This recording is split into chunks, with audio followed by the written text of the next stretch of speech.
আমি জয় সরকারকে মঞ্চে আসার জন্য অনুরোধ করছি। এবং যে বললাম, আজকের মিশ্রণ হচ্ছে নবীন এবং প্রবীণ। একদম নবীন আমাদের মঞ্চে ডেকে নেব সারেগামাপা রিয়েলিটি শো এর মধ্যে যিনি জনপ্রিয় হয়ে উঠেছেন লোকসঙ্গীত শিল্পে, তা বরাবরই মানুষের মধ্যে অত্যন্ত জনপ্রিয় সেই প্লেব্যাক সিঙ্গার বৌদি ক্যান্টিন চলচ্চিত্রে তার গাওয়া তিরিং বিরিং গানটি বেশ জনপ্রিয়, আমাদের সকলের প্রিয় অর্কদীপ মিশ্র। আমি অর্কদীপকে ডেকে নিচ্ছি মঞ্চে। এবার মঞ্চে ডেকে নেব বাংলা রিয়েলিটি শোতে নয়, হিন্দি রিয়েলিটি শোতে ইন্ডিয়ান আইডল এবং সারেগামাপা লিটল চ্যাম্পসের মতো অনুষ্ঠানে অংশগ্রহণ করে বাংলাতে তিনি গর্বিত করেছেন আমাদের সবার প্রিয় অনুষ্কা পাত্র। আমি অনুষ্কা পাত্রকেও মঞ্চে আসার জন্য অনুরোধ করছি। এবার যার নাম আমি বলবো, তিনি শুধু সারেগামাপা রিয়েলিটি শোতে নন, একজন সঙ্গীত শিল্পী হিসেবে প্রজন্মের কাছে তিনি একটি অন্যতম জনপ্রিয় নাম।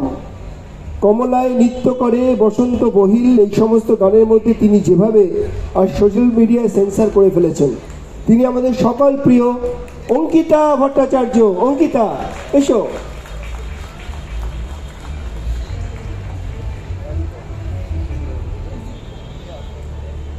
আবার মঞ্চে একজন রিয়েলিটি শো এর মঞ্চ থেকে মানুষের কাছে পাকাপাকি ভাবে যিনি বাংলার লোকসঙ্গীতে জায়গা করে নিয়েছেন, জনপ্রিয় নাম। তিনি ফাটাফাটি চলচ্চিত্রে প্লেব্যাক সিঙ্গার হিসেবে কাজ করেছেন। মঞ্চে আসার জন্য অনুরোধ করছি পৌশালী ব্যানার্জিকে। পৌশালী।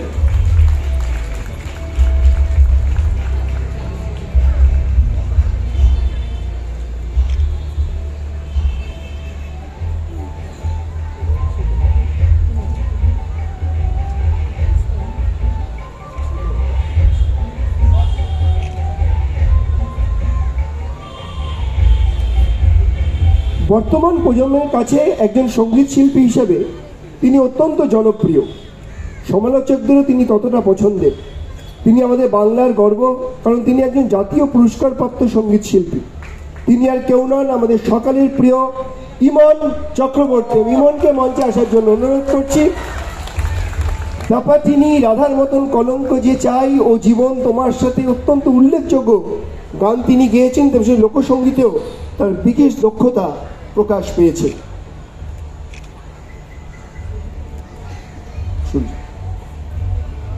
এবার নবীন এবং প্রবীণ, অর্থাৎ বয়সে নয়, বাংলা সঙ্গীত জগতের আরেকটি অন্যতম নাম, যিনি ভূমি ব্র্যান্ডের সময় থেকেই আমরা জানতে পারি। ব্যান্ডের সঙ্গে থাকলেও একজন সঙ্গীত শিল্পী হিসেবে তার স্বতন্ত্রতা তিনি সবসময় বজায় রেখেছেন। লোকসঙ্গীতের জগতে তার দক্ষতা মানুষের কাছে তাকে আরও বেশি জনপ্রিয় করে তুলেছে। এছাড়া তাকে আমরা একজন সঙ্গীত পরিচালক হিসেবেও বিভিন্ন ছবিতে পেয়েছি। জয় মা দুর্গা, হাদা ভোদা, শেষ পাহাড়, ইচ্ছে, মুক্তধারা, গোকুলের কীর্তি, বিভিন্ন পরিচালনা তার অনন্য রূপ পেয়েছেন। তিনি আমাদের সবার প্রিয় সুরজিৎ। আমি সুরজিৎ চ্যাটার্জিকে মঞ্চে আসার জন্য অনুরোধ করছি। মাঝখানে সুরজিৎ।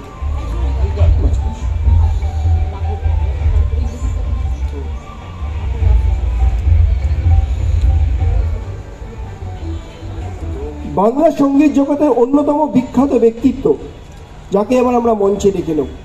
তিনি দীর্ঘদিন ধরে বাংলা শ্রোতাদের মন জয় করে রেখেছেন। তার একটা চাঁদ, আমার খুব প্রিয় গান, তার চাঁদ কেন আসে না, অসাধারণ গানটি আমার ঘরের শ্রোতাদের মনে উন্মাদনা সৃষ্টি করেছে। তার সঙ্গীত জীবনে তিনি বহু পুরস্কারে ভূষিত হয়েছেন, তার মধ্যে বাংলা সঙ্গীত সম্মান অন্যতম। 22শে শ্রাবণ, ভূতের ভবিষ্যৎ, রূপকথা নয় তবে তাই হোক মতো ছবিতে গানগুলি বাঙালি চিরকাল মনে রাখবে। বিটনুন এবং অন্য অন্য শারদীয় ছবিতেও তাকে আমরা একজন সঙ্গীত পরিচালক হিসেবে পেয়েছি। রাঘব চট্টোপাধ্যায়, জোরে করতালি দিয়ে আমি রাঘব চট্টোপাধ্যায়কে মঞ্চে আসার জন্য অনুরোধ করছি।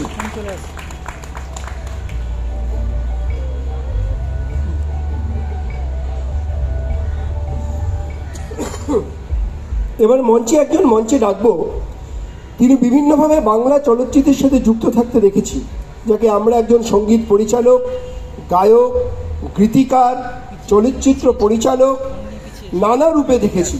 প্রতি ক্ষেত্রেই তিনি অত্যন্ত জনপ্রিয় এবং বাংলার দর্শকদের খুবই প্রিয়। তিনি রাজকাহিনী, ফাইটার, লে ছক্কা, চারুলতা, চাঁদের পাহাড়, বাস্তুসাপ, আরও বলতেই থাকবো। সঙ্গীত পরিচালক হিসেবে তাকে দেখতে পেয়েছি। তার পরিচালনা যে সমস্ত ছবি জনপ্রিয়তা পেয়েছে সেটা হচ্ছে কেদারা, বিসমিল্লাহ, আগন্তুক, উত্তরণ। এবং আপনারা জানলে খুশি হবেন, আমাদের যেই জিঙ্গল আপনারা শুনতে পাচ্ছেন আমাদের KIFF কলকাতা ইন্টারন্যাশনাল ফিল্ম ফেস্টিভ্যালে 2023-এর অরিজিতের গলায়, সেই সুরটাও কিন্তু আমাদের সবার প্রিয় ইন্দ্রদীপ দাশগুপ্তের দেওয়া। জোরে করতালি দিয়ে ইন্দ্রদীপ তাকে ডাকবো মঞ্চে, এত কম হাততালি দিলে কিন্তু হবে না, জোরে করতালি দিয়ে ইন্দ্রদীপ দা প্লিজ।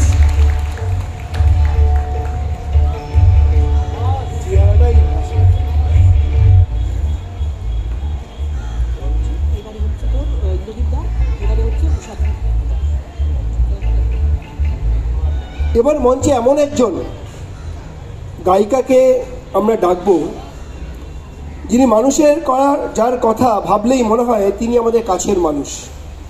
দীর্ঘ কয়েক দশক ধরে তিনি সঙ্গীত প্রিয় মানুষের হৃদয়ে যোগ্য জায়গা করে নিয়েছেন। কলকাতায় প্রতি তার ভালোবাসা আমাদের কারোরই অজানা নয়। তার কপালের টিপে স্থান পায় কলকাতার আমাদের সকলের প্রিয় দিদি।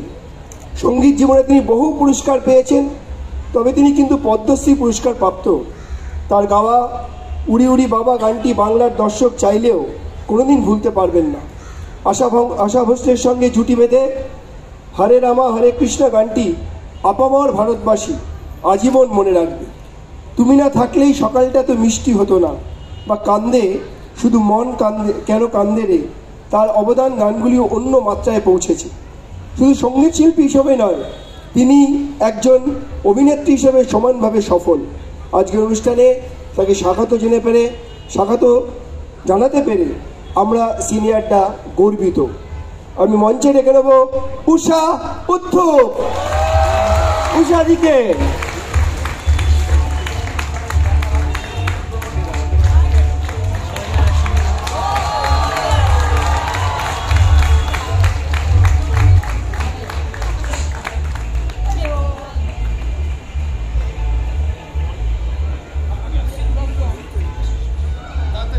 পিছিয়ে এসো, ফোন নিয়ে সামনে যাও। শোনো না দাদা বলছেন।